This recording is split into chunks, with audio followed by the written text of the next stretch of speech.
तो की हाल चाल सत श्री अकाल। मैं हूँ नियॉन मैन और आज हम लोग ओह, ये स्क्रिप्ट किसने लिखी है? Neon man? अबे ये नियॉन मैन का चैनल नहीं है, ये एरिस्टो एक्सप्लेन्स है। हाँ, तो मैं कहाँ था? तो कैसे हो मेरे प्यारे एरिस्टोक्रेट्स? ये एपिसोड वहीं से शुरू होता है जहाँ से पिछला एपिसोड खत्म हुआ था। Second gateway village of the orc warrior का सिनेरियो हल्का सा चेंज हो गया होता है। ऐसा नहीं है कि युगजन के पिछले लाइफ में भी ऐसा कुछ हुआ हो, लेकिन अगर जो प्लेयर्स उस डंजन के अंदर एंटर कर रहे हैं उनका लेवल कुछ ज़्यादा होता है, तो सिनेरियो का भी लेवल बढ़ जाता है उसके साथ। तो फिर इससे ये कंफर्म हो जाता है कि true master of the heavenly demonic mountain ने योंसियो को हेवनली डीमन टाइटल दे दिया है, जिसकी वजह से उसका पावर कुछ ज़्यादा ही बढ़ गया है। ट्रू मास्टर ने किसी भी रूल्स को वायलेट नहीं किया है, लेकिन ऐसे बदलाव देखे जाते हैं जब एक गार्जियन डायरेक्टली प्लेयर्स के साथ इंटरफेयर करता है। और अब शक की एक special perk petrification upon crystal destruction अब अप्लाई नहीं होता है। तो अब अगर हम क्रिस्टल को डिस्ट्रॉय भी कर दें तो और वॉरियर स्टोन में नहीं बदलेंगे और उनके ग्रेड इंक्रीज होने पर जो रिस्ट्रिक्शन थी वो भी अब जा चुकी है। और वॉरियर एक ग्रोथ टाइप मॉन्स्टर है जो कि लड़ाई के साथ साथ ही और स्ट्रांग होते जाता है। हम अभी बिगनर सेक्शन में हैं, तो वो शायद एक सुपीरियर और वॉरियर तक इवॉल्व हो सकता था, लेकिन अब जबकि ग्रेड इंक्रीज रिस्ट्रिक्शन जा चुकी है तो वो अब उससे भी ज़्यादा ऊपर के और वॉरियर में ट्रांसफॉर्म हो सकता है। वो इन कंडीशंस में हाई और के लेवल तक तो कम से कम नहीं जाएगा, लेकिन अगर वो गलती से चले गया तो उसका मतलब हम सभी का खात्मा गारंटीड है। मैं सेकेंड गेटवे की सिचुएशन और उसके नेचर से कनेक्ट करके उसका पावर का अंदाज़ा लगा सकता हूँ। मेरे ख्याल से वो मैक्स टू मैक्स एक ग्रेट ऑर्क वॉरियर में बदलना चाहिए। ग्रेट ऑर्क वॉरियर्स की एक वाइड लेवल रेंज होती है, लेकिन वो टिपिकली लेवल 37 के आसपास ही होते हैं, और अगर कोई ज़्यादा स्ट्रांग हुआ तो वो लेवल 40 तक भी पहुंच जाता है। वो एक ऐसा एनिमी है जो हमारी करंट स्ट्रेंथ से बहुत ही ज़्यादा आगे है, लेकिन अगर उनके साथ साथ और आर्चर्स भी ऐड हो जाएं तो इस डंजन को क्लियर कर पाना बिल्कुल ही इम्पॉसिबल हो जाएगा। और इसी के साथ उनके क्वेस्ट में सिर्फ 8 मिनट और 27 सेकंड्स बचे होते हैं, लेकिन वो लोग अभी भी अटैक करने नहीं गए होते हैं। टिम अभी भी इस जगह से निकलने का एक रास्ता सोच रहा होता है। बिना पेट्रीफाइंग पर्क के यहाँ पे कोई भी रास्ता नहीं है कि हम ऑर्क वॉरियर से फाइट करना अवॉइड कर सकें। फिर किम अपनी स्वॉर्ड उठाता है। किम यहाँ पे अपनी स्वॉर्ड उठाते हुए सोचता है कि उसकी सबसे पहली प्रायोरिटी ऑर्क आर्चर्स को स्पॉन होने से रोकना है। और फिर वो सोचता है ये चीज़ एक्सप्लेन करना बहुत ही मुश्किल होगा कि मुझे पहले से ही सारे क्रिस्टल्स की लोकेशन कैसे पता थी। तो फिर वो अपने पोकेमॉन्स को कमांड करता है कि सबसे पहले हम अपने सर्च को फोकस करते हैं उन टेंट्स पे जिनके ऊपर फ्लैग लगा हुआ है। क्रिस्टल हमारे लिए सबसे पहले आता है, तो और से फाइट करना जितना हो सके उतना अवॉइड ही करना। और किम ये सब इसलिए कर रहा होता है ताकि गार्जियंस को लगे कि वो लोग बेसिक सर्च मेथड का ही इस्तेमाल कर रहे हैं। फिर वो अपने पर्सनल पोकेमॉन योन्सियो को कहता है तुम राइट कॉर्नर से सेंटर की तरफ सर्च करो, और सुनवा और यूयुन तुम लोग अपोजिट साइड लेफ्ट से सेंटर की तरफ सर्च करो। और फिर किम सोचता है इस मेथड के साथ हम सर्टेनली 2 क्रिस्टल को 10 मिनट के अंदर ही तोड़ सकेंगे, और जो आखिरी बचा क्रिस्टल है उसे तोड़ने की जिम्मेदारी मेरी होगी। फिर किम अपने एक हाथ में स्वॉर्ड और एक हाथ में आयरन रॉड पकड़कर तेजी से उन ऑर्स की तरफ दौड़ने लगता है, लेकिन वो उन लोग के ऊपर अटैक नहीं करता। उन्हें डॉज करके वो सीधे सेंटर के टेंट की तरफ जाता है, और वो सेंटर वाला टेंट ग्रेट ऑर्क वॉरियर का ही टेंट होता है। फिर तभी उसे नोटिफिकेशन आती है एक क्रिस्टल डिस्ट्रॉय हो गया है और 3 में से सिर्फ 2 ही क्रिस्टल बचे हैं अभी। ये देखकर किन सोचता है ये क्रिस्टल ज़रूर योंसियो ने ही डिस्ट्रॉय किया होगा। और फिर हमें योंसियो दिखाई जाती है जो कि अपनी हेवनली डिमोनिक फ्लाइंग स्टेप का इस्तेमाल करते हुए वो नॉट्स से डॉज करते हुए भाग रही होती है। योंसियो अभी हेवनली डिमोनिक फ्लाइंग स्टेप के इनिशियल फेज पे ही होती है। फिर योंसियो किम के पास पहुंचकर उसे कहती है मैंने क्रिस्टल को तोड़ दिया था, इस वजह से शायद ऑर्क्स मुझे चेस कर रहे थे, लेकिन अब ऐसा लगता है कि वो लोग मेरा पीछा करना अब छोड़ चुके हैं। फिर किम योंसियो के साथ ग्रेट ऑर्क वॉरियर के टेंट में आगे बढ़ रहा होता है, और हम अंदर देखते हैं कि वहाँ पर ग्रेट ऑर्क वॉरियर के साथ साथ और भी कई सारे और सोए हुए होते हैं, और वहीं पर पर्पल क्लियर क्रिस्टल भी होता है।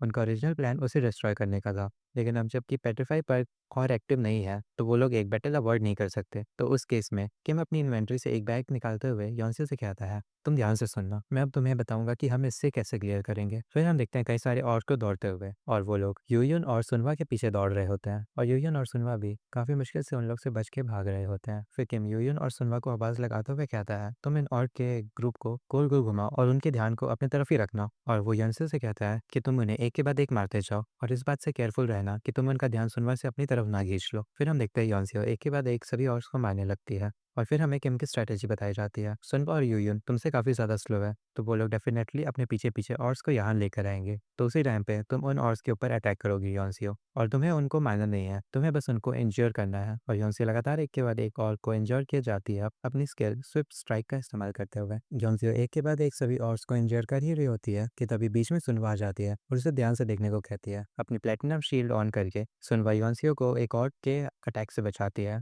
लेकिन उस अटैक की वजह से सुनवा का लेफ्ट आर्म हल्का सा घायल हो गया होता है। फिर हम तभी उस टेंट के अंदर का सीन देखते हैं। वो सभी ऑर्क्स बाहर की नॉइस की वजह से उठ गए होते हैं, और अब जबकि वो और टूट गए होते हैं तो किम उस पर्पल क्रिस्टल के पास नहीं जा सकता, और वैसे भी अगर वो उस पर्पल क्रिस्टल को डिस्ट्रॉय भी कर दे तो भी वो लोग तुरंत मरेंगे नहीं। उनके पास अभी इन सभी ऑर्ड्स को मारने के अलावा और कोई चॉइस नहीं होती है। फिर हम देखते हैं किम सीधे उन ऑर्ड्स के ऊपर अटैक करने को बढ़ जाता है और वो उन्हें एक के बाद एक घायल करता है। उन्हें वो मारता नहीं है, वो बस उनके गले पे हल्का सा कट दे रहा होता है ताकि वहां से बस खून निकले, और उतना सारा खून देखकर उस ग्रेट और वॉरियर के मुंह से लार टपक रहा होता है। फिर तभी किम जोर से चिल्लाता है, तुम सभी अंदर आ जाओ। और वैसे ही योनसियो, सुनवा और यूयुन तीनों अंदर आते हैं भाग के, और उनके पीछे पीछे ही बहुत सारे इंजर्ड और वॉरियर्स भी आ रहे होते हैं। और इतना सारा खून देखकर उस ग्रेट और वॉरियर से रुका नहीं जाता, तो वो एक के बाद एक इन सभी और वॉरियर को मारकर खाने लगता है। और यही देखकर यूयुन, सुनवा और योनसियो तीनों ही काफ़ी ज़्यादा सदमे में चले जाते हैं। और वो ग्रेट और वॉरियर अपने ही साथियों को इसलिए मार रहा था क्योंकि वो ब्लड की स्मेल से काफ़ी ज़्यादा ही वीक है। और अब जबकि उन्होंने टेंट के अंदर सारी एयर को ब्लड से मिक्स कर दिया है, तो अब वो ब्लड की स्मेल पे पागल हो चुका है और वो अपने खुद के एलाइज़ को मार रहा है। फिर हम तभी देखते हैं उस ऑर्क वॉरियर की इनेट एबिलिटी और फियर ट्रिगर्ड हो गई होती है, और ये देखकर किन काफ़ी मुस्कुरा रहा होता है। हम देखते हैं एक ऑर्क हिलने की कोशिश कर रहा होता है लेकिन वो हिल नहीं पाता है, और तभी वो उस ग्रेट ऑर्क वॉरियर से खा लिया जाता है। फियर एक ऐसी एबिलिटी है जो कि हर एक बॉस मॉन्स्टर के पास होती ही है। नॉर्मली ये प्लेयर्स के मूवमेंट्स को फ्रीज कर देती है और उन्हें भागने से बचाती है, लेकिन अभी इस केस में ऐसा नहीं है। अभी ये एबिलिटी हॉर्स को रोकने के लिए यूज़ हो रही है, जो कि किम की पार्टी से कुछ ज़्यादा ही टेस्टी लग रहे होते हैं। और यही वो वजह थी जिसकी वजह से किम की पार्टी हॉर्स को सिर्फ घायल कर रही थी। फियर एक बहुत ही डेंजरस स्किल होती है, लेकिन उसका कूलडाउन बहुत ही ज़्यादा लॉन्ग होता है। और अब जबकि उसने फियर इस्तेमाल कर लिया है तो और वॉरियर की अकेली इन्नेट एबिलिटी अब यूज़ नहीं हो सकती। और हम देखते हैं एक नोटिफिकेशन आता है, और वॉरियर एक सुपीरियर और वॉरियर में इवॉल्व हो गया होता है। फिर ये देखकर योंसियो बोलती है, क्या ये ठीक होगा कि हम उसे ऐसे ही रहने दें? तुम्हें नहीं लगता कि ये और ज़्यादा बड़ा हो चुका है? और यूयन भी किम से यही कहता है, मुझे लगता है कि ये अब कुछ ज़्यादा ही स्ट्रॉन्ग हो चुका है। फिर उनका जवाब देते हुए किम कहता है, इस सिचुएशन में ये ज़्यादा बेटर होगा हमारे लिए कि हम सिर्फ एक सिंगल सुपीरियर ऑर्क वॉरियर को फेस करें। इससे बेटर कि एक एक पूरी ऑर्क की सेना जो कि ऑर्क वॉरियर के द्वारा लेड की जा रही है वो हम पर अटैक करे। इवन सिर्फ एक ग्रेट ऑर्क वॉरियर ज़्यादा बेटर होता है 100 रेगुलर ऑर्क्स से। फिर हम देखते हैं superior orc warrior great orc warrior में इवॉल्व हो गया होता है, और उसने अपने सारे एलाइज़ को भी खा लिया होता है, तो अब वो सीधे किम की पार्टी की तरफ अटैक करने को बढ़ता है। वो अपना एक्स उठा के सीधे किम के ऊपर अटैक करता है, और उसी टाइम पे एक फ्लैश क्वेस्ट भी आ गई होती है ग्रेट और वॉरियर को मारने की, और उस क्वेस्ट का रिवॉर्ड होता है स्पेशल एबिलिटी ओवरवेल्म। फिर हम देखते हैं उस ऑर्क वॉरियर ने अपना अटैक वहाँ पर लैंड कर दिया होता है, लेकिन किम उसे डॉज कर लेता है। ओवरवेल्म रैंकस के लिए एक ऐसी रिक्वायर्ड एबिलिटी है जो कि मेंटल अटैक्स से रेजिस्टेंस को बढ़ा देती है, और ये एबिलिटी किम को इस ऑल्क वॉरियर के विलेज में मिल रही है, ये उसे पता नहीं था। फिर सुनवा किम से पूछती है, क्या मैं भी आपकी हेल्प करूं? लेकिन किम उससे मना करता है और कहता है कि मैं इसे खुद से हैंडल कर लूंगा। और अगर सुनवा इस बैटल में इंटरफेयर करती भी है तो भी उसकी डिफेंस एबिलिटी इस चीज़ के सामने बिल्कुल ही मीनिंगलेस है, क्योंकि ये एक मॉन्स्टर है जिसके लेवल की जगह पे क्वेश्चन मार्क अभी शो हो रहा है। यहाँ पर कोई भी उसके एक सिंगल अटैक को भी नहीं झेल सकता। और हम देखते हैं किम उस ग्रेट और वॉरियर के सारे अटैक को डॉज करते हुए उसके ऊपर अटैक कर रहा होता है, और वो अपनी फ्लैश स्टेप स्किल का इस्तेमाल कर रहा होता है उसके अटैक को डॉज करने के लिए। और किम और उसके पार्टी की प्लान को इस ग्रेट और वॉरियर पे काम करने के लिए उन्हें एक सर्टेन अमाउंट ऑफ टाइम चाहिएगा, और हम देखते हैं कि किम काफ़ी आसानी से उस ग्रेट और वॉरियर के सारे अटैक को डॉज कर रहा होता है और उसके ऊपर अपने हिट्स भी लैंड कर रहा होता है। ये देखकर योन्सु कहती है, ये ठीक है ना? फिर योंसियो काफ़ी चिंता में कहता है, ह्यूंगनिम के प्लान को वर्क करना ही होगा। फिर हम देखते हैं योंसियो सोच रही होती है उस टाइम की बात जब किम उसे बता रहा होता है कि इस डंजन को कैसे क्लियर करना है, और योंसियो के हाथ में वही बैग होता है जो कि किम ने अपनी इन्वेंटरी से निकाला था। और फिर किम योंसियो से कहता है, तुम उन ऑर्ड्स को मारना मत, तुम उन्हें सिर्फ ब्लीड करने देना और इस आइटम को उनके ऊपर यूज़ करना। फिर योंसियो उससे पूछती है, इसको यूज़ करना है लेकिन कैसे? किम उससे कहता है, ये प्रोबेबली उससे ईजी होगा जितना कि तुम सोच रही हो। और हम देखते हैं उस बैग के अंदर म्यूटेंट वर्ल्ड्स के फैंग होते हैं जो कि पैरालाइजेशन पॉइजन से पॉइजनस होते हैं। म्यूटेंट वर्ल्ड्स का लूट ट्यूटोरियल फीड के हर तरफ में फैला हुआ था, और किम ने लेवल अप करने के दौरान बहुत सारे ऐसे नाखूनों को कलेक्ट कर लिया था जिनका ह्यूमंस पर पैरालाइजेशन का इफेक्ट होता है। योंसियो ने इन सभी नाखूनों को ऑर्स के अंदर घुसा दिया था जबकि जब वो उन पर अटैक कर रही थी, जिसका मतलब अब ये ग्रेट ऑर्क वॉरियर ने उन सभी ऑर्स को खा लिया है, तो इसके ऊपर भी पैरालाइजेशन पॉइजन का असर होना चाहिए। और अब रिफ्यूज ग्रेट ऑर्क वॉरियर ने लगभग 70 ऑर्स को खा लिया है, तो उसके अंदर 70 नाखूनों जितना पॉइजन जमा हो चुका होगा। इस ग्रेट ऑर्क वॉरियर को सिर्फ म्यूटेंट वुल्फ फैंग्स से पैरालाइज करना तो ट्रीन से बढ़कर और कुछ नहीं है, लेकिन वो कम से कम इससे स्लो हो सकता है।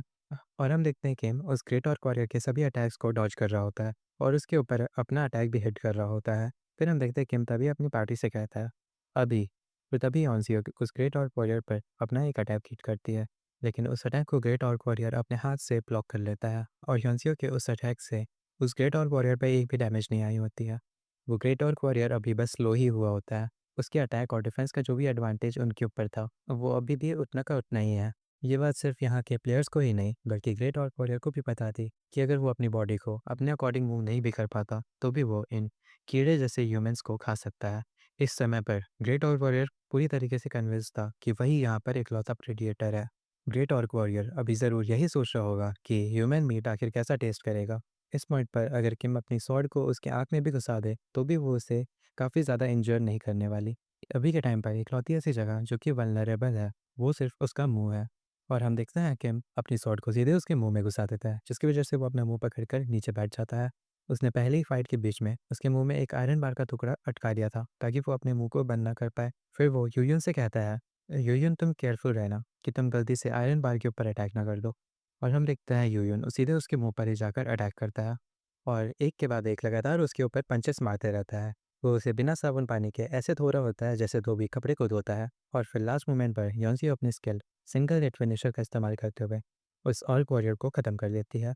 और इसी के साथ उनका सेकेंड गेटवे का scenario quest kill the orc warrior खत्म हो गया होता है। और फिर के बाद उसकी पार्टी उस ग्रेट ऑर्क वॉरियर के लूट को देखते हैं और उन्हें काफ़ी दुख था कि उस ग्रेट ऑर्क वॉरियर ने सिर्फ एक सिंगल फैंग को ड्रॉप किया होता है। और उन्हें क्वेस्ट को क्लियर करने से जो रिवॉर्ड मिले थे वो थे ग्रेट ऑर्क वॉरियर का आयरन आर्मर और ग्रेट ऑर्क वॉरियर के लेदर शूज़। और वो दो pieces great orc warrior set के थे, जो कि मिडिल स्टेजेस में भी काफ़ी ज़्यादा वैल्यूएबल माने जाते थे। और उसके साथ साथ उन्हें एक न्यू स्पेशल एबिलिटी भी मिली थी, जो कि ओवरवेल्म थी। ओवरवेल्म प्रेशर की हायर फॉर्म थी और ये एबिलिटी बिल्कुल ही ऑर्क वॉरियर के फियर के जैसे थी। और इस एबिलिटी के साथ बॉस मॉन्स्टर का फियर भी किसी प्लेयर पर काम नहीं करेगा। और ये एबिलिटी उसके पार्टी के चारों मेंबर्स को मिली थी और किम के तीनों पॉकीमॉन्स अपनी स्टेटस विंडो देख रहे होते हैं। फिर तभी किम को एक नोटिफिकेशन आता है। हर्ट्समैन ऑफ लास वेगस उसे ही देख रहा होता है। ये देखकर किम काफ़ी हैरान होता है। फिर किम हर्ट्समैन ऑफ लास वेगस का इंट्रोडक्शन देता है। वो एक ऐसा गार्जियन है जो कि बहुत ही ज़्यादा वैल्यू लगाता है एफिशिएंट टीम प्ले और टीम वर्क की। वो सिर्फ इकलौते प्लेयर के साथ कॉन्ट्रैक्ट करने के लिए फेमस था। वो प्लेयर काउंटलेस सोवरेन प्लेयर्स में से सबसे बेस्ट मानी जाती थी और कॉन्टिनेंटल यूएस सोवरेन की क्वीन भी।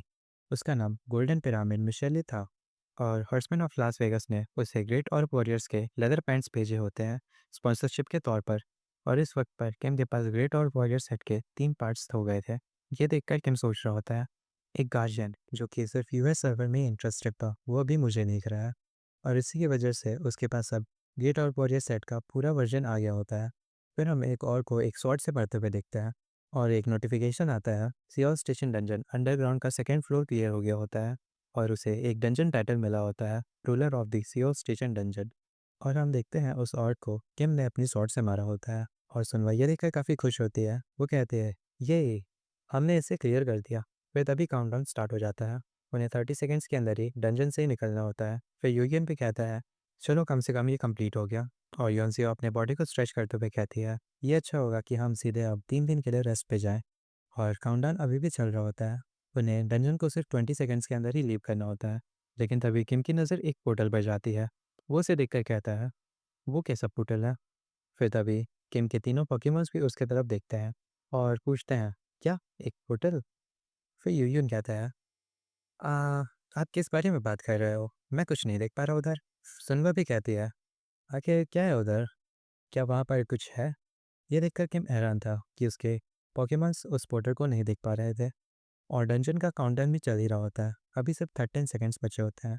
ये देखकर किम काफ़ी तेज़ी से उस पोर्टल की तरफ दौड़ता है और किम को ऐसे अचानक से दौड़ते हुए देखकर वो तीनों भी परेशान हो जाते हैं। और योंसे कहती है, हे आखिर ये क्या है? फिर किम उन्हें चिल्लाकर कहता है, तुम लोग पहले जाओ।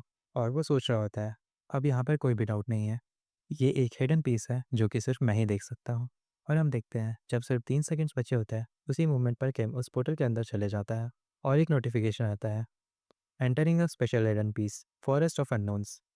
और वो एक काफ़ी डेंस फॉरेस्ट के अंदर पहुंच जाता है और उस फॉरेस्ट का क्वेस्ट होता है फॉरेस्ट ऑफ अननोन के मास्टर को खोजना और उसके साथ बात करना। और इसी के साथ ये एपिसोड यहाँ पर ख़त्म हो जाता है और इसके अगले एपिसोड में मैं फॉरेस्ट ऑफ अननोन्स का पूरा आर्क कंप्लीट कर दूंगा। तो तब तक के लिए तुम लोग वेट करो। और अगर तुम लोगों ने मेरा सेकंड चैनल अभी तक सब्सक्राइब नहीं किया है, तो जाकर जल्दी से एरिस्टो क्रॉनिकल्स को सब्सक्राइब कर लो और मुझे इंस्टाग्राम पर भी फॉलो कर लेना। सो मिलते हैं अब अगले एपिसोड में।